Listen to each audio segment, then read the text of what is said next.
En 1962, le Concile Vatican II est lancé par le Saint-Pape Jean XXIII.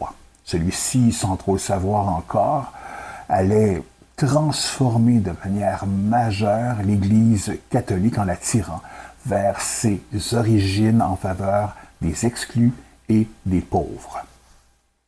Un extrait de la Constitution Lumen Gentium sur l'Église, signé par le Saint-Pape Paul VI le 21 novembre 1964, montre le côté novateur et dans le contexte de l'époque révolutionnaire.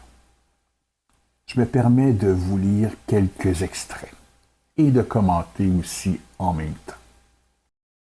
Mais, comme c'est dans la pauvreté et la persécution que le Christ a opéré la rédemption, écoutez bien, l'Église, elle est aussi appelée dans cette même voie pour communiquer aux hommes les fruits du salut. L'Église est appelée dans la même voie que le Christ, que Jésus, c'est-à-dire dans la voie de la pauvreté et de la persécution. Le Christ Jésus, qui était de condition divine, s'anéantit lui-même prenant condition d'esclave. Pour nous, il s'est fait pauvre, de riche qu'il était. Ainsi, l'Église, qui a cependant besoin pour remplir sa mission de ressources humaines, n'est pas faite pour chercher une gloire terrestre, mais pour répandre par son exemple aussi l'humilité et l'abnégation.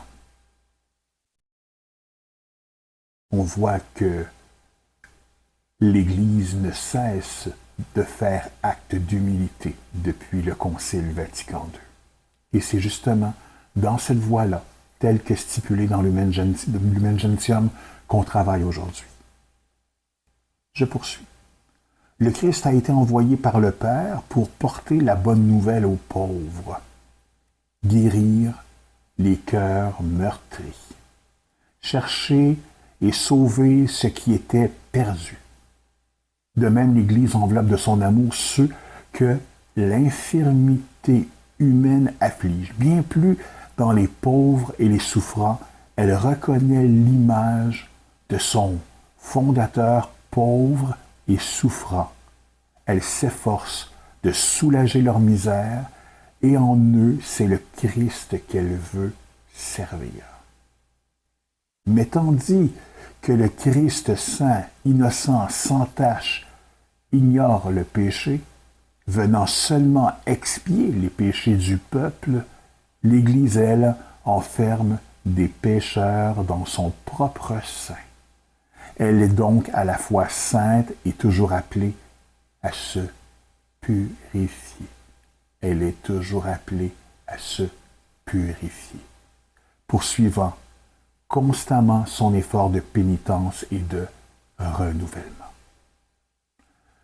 Le Concile Vatican II changera pour toujours la face du catholicisme.